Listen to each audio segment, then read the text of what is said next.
aluno do terceiro ano. Hoje ainda, na aula do dia 18/5, nós teremos a parte B dessa aula. Então, vão subir 2 vídeos para o YouTube, tá? No primeiro momento, a gente fez a correção do livro didático e agora, nesse momento, nós iremos fazer uma parte das atividades do livro de atividades, que vai desde a página 3 até a 12.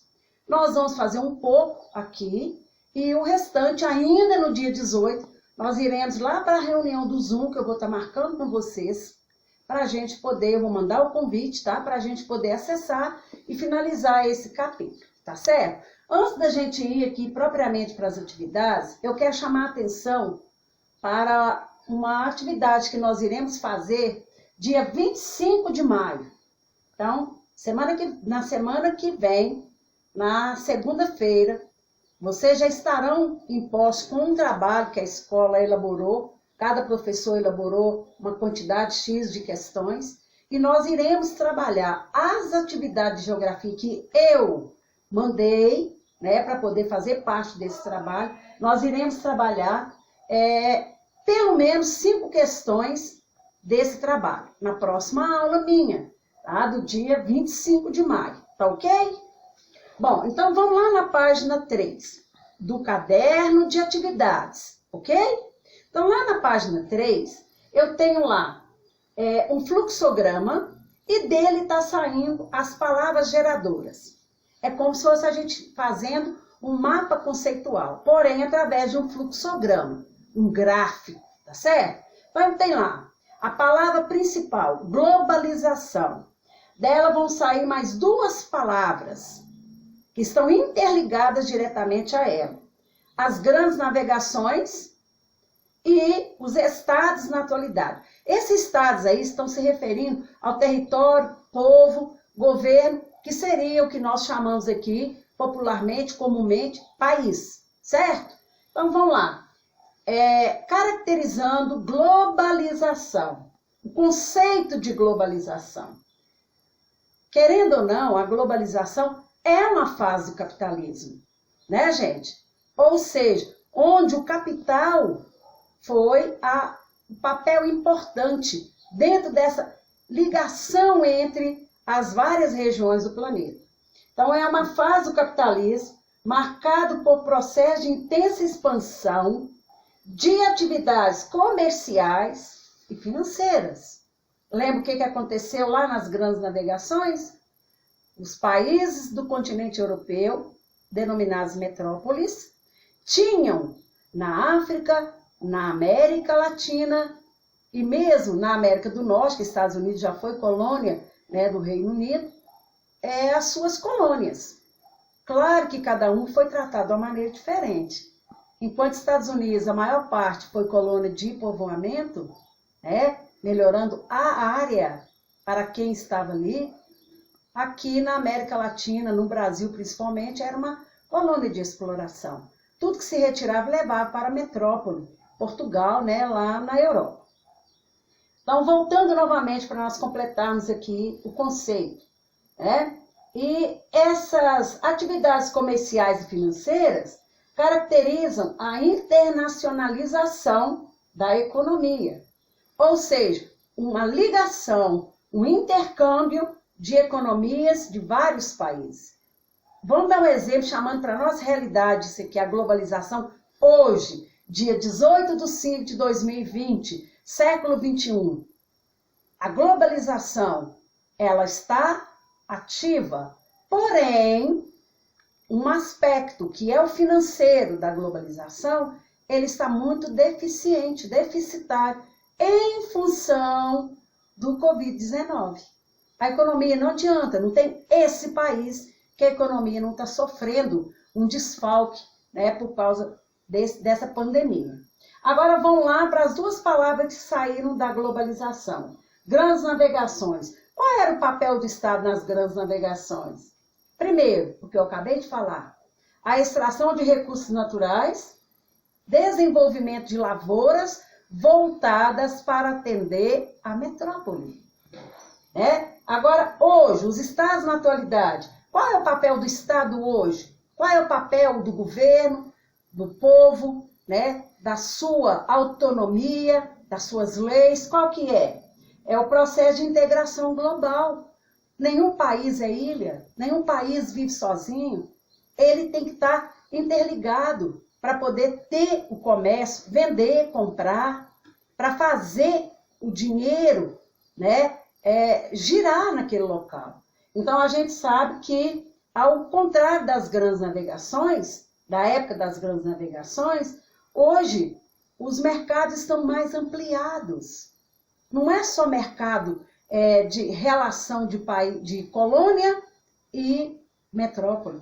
Ele está conectado em todas as áreas do continente. De repente, você está usando um produto que veio de um país que territorialmente ele é pequeno. É o caso, por exemplo, lá de Singapura, né, que é um fornecedor de grandes peças para nós utilizarmos, né, nossos computadores e assim por diante.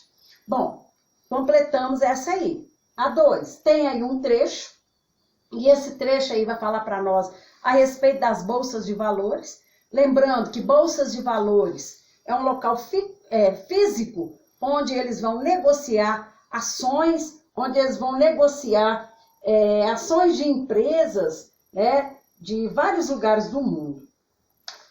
Então, a pergunta, depois você lê o texto com bastante atenção, a pergunta é a seguinte: por que é possível afirmar que o fragmento do texto pode ser explicado por meio de infovias do ciberespaço? Então, pelas infovias, porque são redes virtuais. Então, as redes virtuais de internet, vias eletrônicas, elas vão fluir e conectar de várias maneiras com vários lugares digitais, textos, notícias, som, imagens e etc. E o caso da transmissão da informação em rede é porque a velocidade é essencial. Então, se começa agora achar a vacina para o Covid-19, algum país que fez aquela união lá, Estados Unidos, né, a Europa e a China, se eles encontrarem nesse momento a vacina para o Covid-19, vai anunciar em rede mundial de televisão, vai cair na internet, né, em todas as redes de comunicação. E falando aí do ciberespaço, porque tais transmissões, né, transações, negociações vão ser feitas em um espaço virtual. O ciberespaço, então, é um espaço virtual, ok? Agora vamos para a questão número 3. Na questão número 3, eu tenho 2 mapas. Um é o acesso por internet por redes fixas e o acesso por internet por dispositivos móveis, ambos com dados de 2012. Então, aqui eu vou ter o primeiro aqui com acesso por redes fixas, é o mapa mundial, né, o mapa Mundi, e aqui por dispositivos móveis, ok? Então, a pergunta é o seguinte, são 2, A e B. Que benefícios as pessoas e empresas podem obter por meio do fluxo de informações estabelecido pelo ciberespaço? Acesso à pesquisa de preços, realização de compra em sites, né, com cartão de crédito, por teleconferência. A gente, quando está lá no Zoom, a gente está fazendo uma videoconferência. Hoje é muito comum as pessoas se comunicarem com esse isolamento social através das videoconferências, né, das teleconferências, através dos chats, né, através do WhatsApp, por exemplo, né, e a maneira que as pessoas se comunicam em tempo real, correto? A letra B. Pela leitura dos mapas, os 2, você vai analisar novamente com bastante atenção e vai analisar a resposta que eu estou dando para vocês. Como está a questão do acesso à internet em escala global? Será que todos os países têm a mesma conectividade? Todas as pessoas, todos os cidadãos têm acesso a essa rede de internet? Então, a gente sabe que vão ser pioneiros ou que vai ter maior quantidade. Estados Unidos, em primeiro lugar, as pessoas têm mais acesso. Em segundo, o Canadá. Em terceiro, o Japão. Em quarto, a Europa Ocidental, principalmente a Europa que é formada pelos países que formam a chamada União Europeia, né? A China e a Austrália. Então, são os países que estão mais conectados no mundo. Então, você viu aí que hora nenhuma eu falei Brasil. Então, repetindo, Estados Unidos, Canadá, Japão, Europa Ocidental, China e Austrália são os países que estão mais ligados ou estão mais conectados, correto? E isso aí vai mostrar para nós que as outras áreas que estão ou são socioeconomicamente emergentes ou subdesenvolvidas, elas vão ter acesso. Porém, comparado com esse que nós citamos, é em escala menor. Então, não é em escala global igual, né? Homogênea, é heterogênea. Na número 4, nós vamos ter um mapa com hidrovias e portos. Então, hidrovias, aproveitando os rios, principalmente os rios de planície. E no caso aqui, a bola da vez é a Europa, tá, gente? O continente europeu. E existem vários portos importantes no continente europeu, mas tem um que ele vai ser uma conectividade, tanto marítimo como fluvial, que é o Porto de Roterdã, que é o mais movimentado do planeta. Então, eu vou estar mostrando para vocês abrirem o seu livro, né? E analisar direitinho aí, tá certo? Esses quadradinhos azuis aí são os portos. Então, você pode observar aqui que são vários portos. A Europa é um continente pequeno, mas com uma rede fluvial muito rica, né? Uma rede hidrográfica muito rica, onde todas as partes dos rios que são de planície vão ser aproveitadas. Então, vamos lá a pergunta. Como a natureza interfere ou ajuda na formação de hidrovias no continente europeu? Então, olha bem. A Europa aproveita ao máximo as hidrovias em função de serem rios de planícies. Favorece a navegabilidade, tá certo? E as porções do relevo, que são mais acidentadas, entre a Europa e a França, que nós temos lá, né? Entre a Espanha e a França, que nós temos lá os Alpes, eles não vão ter tantas hidrovias, mas eles são servidos por outras áreas, né, dos países, correto? Agora a questão número 5 da página 7, eu tenho um mapa do Brasil com corredores de escoação de soja para exportação, certo? Então, eu vou ter aqui, vocês podem ver que aqui no Brasil é muito comum utilizar o transporte multimodal, utilizando vários meios de transporte para chegar até o destino.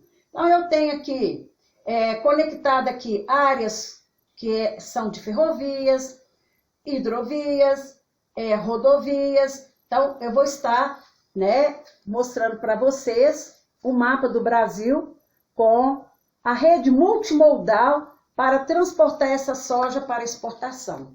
Então, nós sabemos que no Brasil nós temos portos fluviais em rios e os grandes portos marítimos. Dentre eles, nós podemos destacar o Porto de Santos, que é muito importante para a economia do Brasil, né, para poder escoar essa soja. E um grande parceiro comercial do Brasil é um país do BRICS, a China. A China é um grande parceiro comercial no tocante a produtos da nossa agropecuária, tá certo? Dentre eles, destacando a soja. Então, como é construída a rede multimodal de transporte?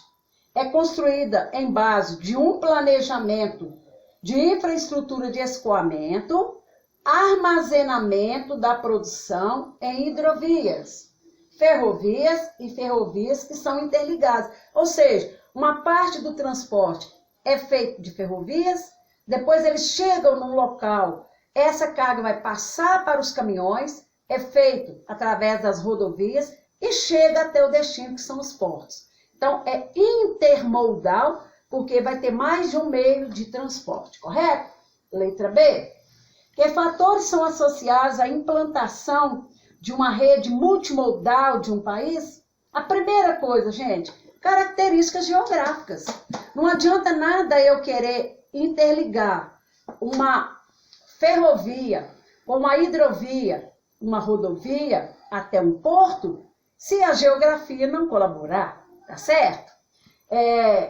Então, nós temos aí os custos de implantação e as vantagens são comparativas. Quando a geografia ela é analisada, ela é estudada, para ver qual o modal que a gente pode interligar naquela área ali. Por exemplo, sai da região de Goiás, Mato Grosso, transporte de soja. É feito tira das fazendas através dos caminhões. Então, até uma parte, ele vai de rodoviário. Uma parte é feita pelo ferroviário, mas o destino é o Porto de Santos, para poder exportar essa soja para os parceiros comerciais que o Brasil tem, principalmente para a China, né? A letra C. Por que o mapa representa uma rede multimodal? Por quê, gente? Que utiliza vários meios de transporte conectados, interagindo um com o outro. Ferrovia, rodovia, hidrovia, portos. Correto? Agora, lá na página 8, eu tenho a última questão aí, que é a D, né, relacionada a esse mapa do Brasil. Com base na leitura do mapa, né, que meio de transporte o Brasil utiliza predominantemente na rede multimodal do escoamento de soja? Qual, gente? A rodovia, principalmente, seguido pelas ferrovias. Então, são 2 rodovias, em primeiro lugar, seguido pelas ferrovias, correto? A questão número 6 é uma questão que foi tirada da PUC do Rio de Janeiro, né? Que é o traçado de uma hidrovia do Rio Madeira. Rio Madeira é um dos afluentes da bacia do Amazonas. Ele deságua no Rio Amazonas, tá certo? Um trecho dele é navegável, e aonde que não tem acesso de planície, geralmente eles aproveitam para fazer usinas hidrelétricas e tudo. Mas no caso aqui do Rio Madeira, ele tem várias hidrovias, tá certo? A figura acima apresenta uma tendência à expansão do sistema de transporte intermodal. Por quê? Vai ligar a hidrovia até a ferrovia e da ferrovia até a rodovia. Vários meios de transporte. A número 7. Com base no texto abaixo e nos conhecimentos sobre a temática globalização, né, você vai responder o correto, né, você vai marcar a opção correta. A globalização não apaga nem as desigualdades, nem as condições que constituem uma parte importante do tecido da vida social nacional e mundial. A diferença que existe, né, gente? Econômicas, sociais, culturais, o passado histórico, se foi colônia de exploração, colônia de povoamento, né? Ao contrário, essa globalização desenvolve umas e outras, recriando-se em outros níveis, com novos ingredientes. Atualidade. Aí vem o transporte multimodal, aí vem as redes de telecomunicações mais eficientes, a terceira fase da Revolução Industrial, a técnica científica informacional. Se nós formos comparar com tempos atrás, a gente deu assim, passos largos para desenvolver, né, nesse sentido aí dessas revoluções, das etapas da Revolução Industrial. Bom, a pergunta é o seguinte: as mesmas condições que alimentam a interdependência e a integração, as desigualdades e contradições em âmbito tribal, regional, nacional, continental e global. É correto afirmar que, letra B, a globalização constitui-se em um fenômeno de abertura das economias rumo à integração mundial e é, ao mesmo tempo, seletiva, pois não envolve todas as regiões, atividades e segmentos sociais. Infelizmente, ela é seletiva. Aquele que está a um desenvolvimento técnico, científico e informacional maior, né, ele não vai ficar tão estagnado. Bom, nós vamos corrigir mais a questão 9, já que vai dar 3 até a 12, né? A número 8, na página 9 do livro de atividades, do volume 10, eu tenho um texto. Você vai ler o texto com muita atenção e você vai observar que a opção correta que você deverá marcar é a letra A, certo?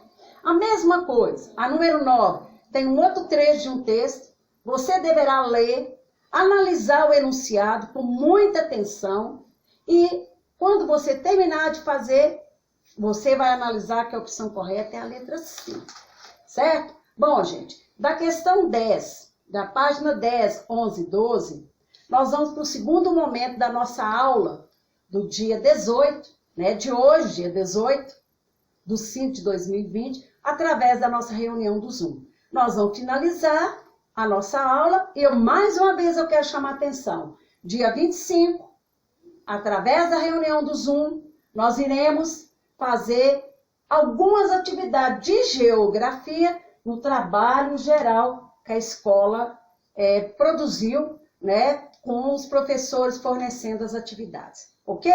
Então, até a próxima, né, lá no Zoom, a gente encontra novamente ainda hoje, tá? Um abraço e até daqui a pouquinho lá no Zoom. Tchau para vocês!